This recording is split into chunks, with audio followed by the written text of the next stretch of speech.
Muchas gracias, Violeta, por estar entre nosotros nuevamente. Sos una visita frecuente a la ciudad de San Juan, todo lo que implica la experiencia tuya en posgrado, y tenerte nuevamente para nosotros es un placer. Bueno, yo debo decir que para mí es una gran satisfacción, un gran honor, y me encanta volver a San Juan, porque siempre amé esta ciudad y las actividades que hacíamos y la gente con la que me encontraba. Realmente fue maravilloso. Así que reeditar realmente me hace muy, muy feliz. Estoy contenta de estar con ustedes. Bueno, Muy contenta.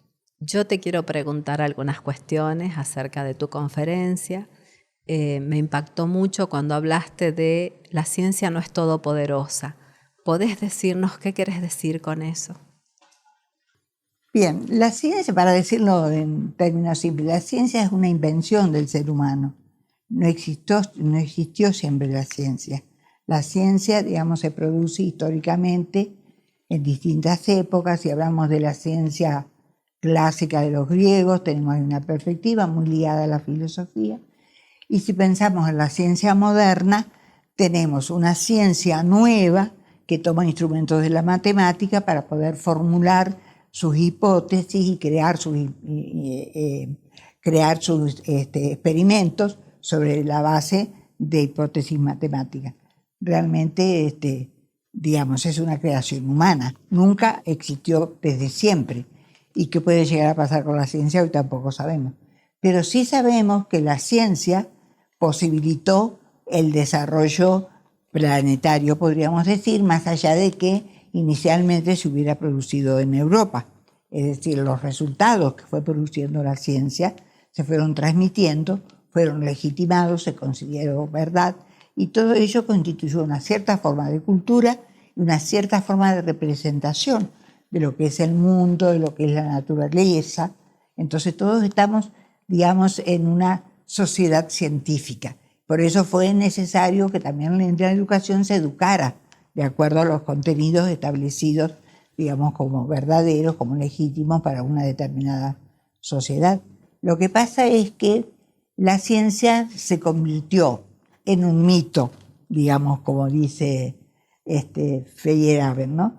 De pronto la ciencia, que apuntaba al rigor, a la racionalidad, a la veracidad, a la objetividad, se convirtió en el mito, en la representación del grado más grande de desarrollo de la racionalidad humana. Y en realidad esto no es así, porque casi todos los aspectos de la vida humana están dotados de cierta racionalidad. No solo la ciencia, el arte, obviamente, la ética, los modos de convivir con otro, los ritos sociales. Es decir, todo eso también tiene, pensándolo desde la perspectiva de una racionalidad ampliada, obviamente.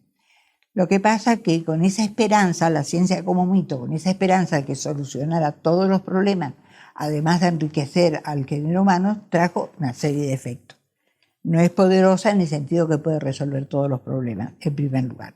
No es poderosa en la medida que no se ha pensado a sí misma produciendo efectos en la naturaleza y efectos que no siempre son positivos. Entonces, ya que hablamos de lo que expuse, Prigogine siempre decía, hoy día tenemos que hablar de una historia de la naturaleza poblada de máquinas, poblada de tecnología, porque ya la naturaleza en estado puro, salvo en algún lugar aislado donde no tengamos acceso a los seres humanos, ya no existe. Es decir, está totalmente intervenida por los resultados producidos por la ciencia. Entonces, en esos dos aspectos decimos la ciencia no es todopoderosa. Y sobre todo en el hecho de no poder pensarse a sí mismo en los efectos que se han producido por el uso, digamos, de esta racionalidad científica y tecnológica. Y muchos aspectos también vinculados a la ética. De acuerdo. Sobre todo. Bien, y este congreso que nos trajo como desafío una articulación entre la tecnología, la ciencia, la sociedad, el papel de la cultura, Violeta, ¿qué reflexión te trae a vos para poder ampliar quizás ese pensamiento? La verdad es que me parece una idea absolutamente auspiciosa para poder crear una cultura realmente que no sea de aceptación y de uso de los aparatos tecnológicos o de lo que puede ser, digamos, hoy día una tecnología vinculada a la información y vinculada, digamos, al poder que tiene la información sobre muchos aspectos, tanto, digamos, en el sentido común como en cuestiones políticas, en cuestiones económicas, sociales, etc. Me parece muy auspicioso. Yo creo que esto permite una visión de lo que significa la relación ciencia, tecnología y su impacto en la sociedad que debe interesar a todas las personas que viven en un país determinado, porque esto está vinculado con las representaciones que ellos mismos puedan o que todos podamos tener respecto de lo que es nuestro país y en relación a los proyectos que podemos sostener, ¿no es cierto? Y a las políticas públicas que el mismo Estado se debe hacer cargo de sostener.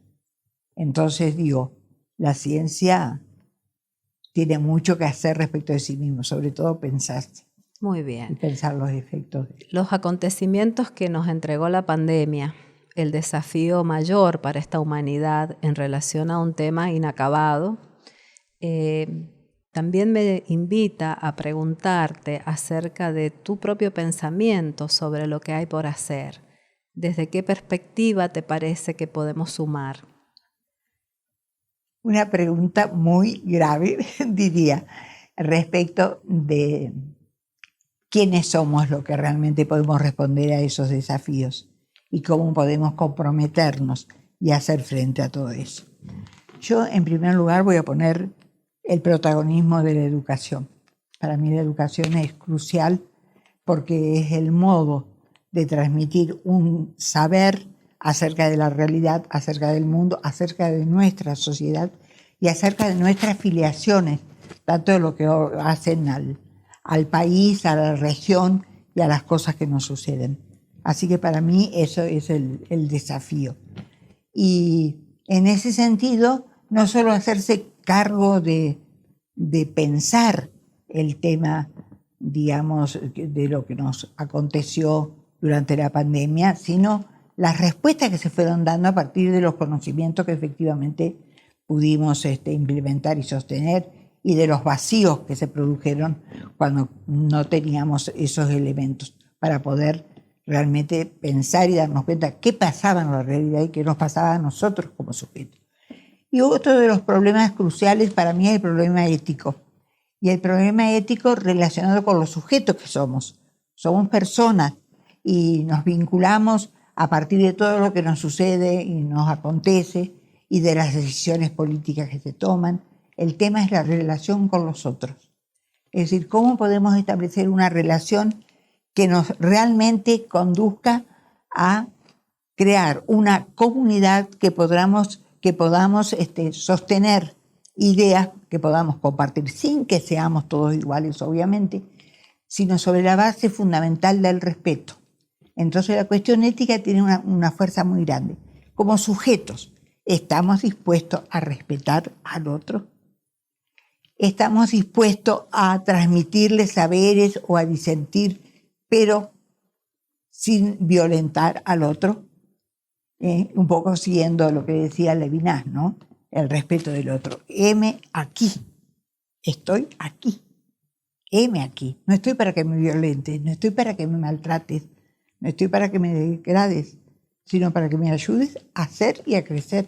Entonces yo creo que la cuestión ética vinculada a la ciencia y la tecnología es fundamental y hay que plantearla.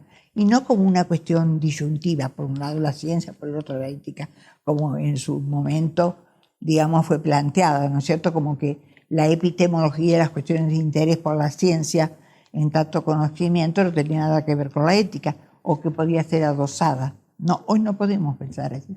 ¿Por qué? Porque como sujetos estamos en una situación grave. Y la situación grave es en relación a los otros.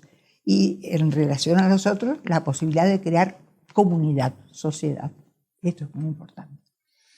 Muchísimas gracias por acompañarnos. Eternamente agradecidos de tus aportes.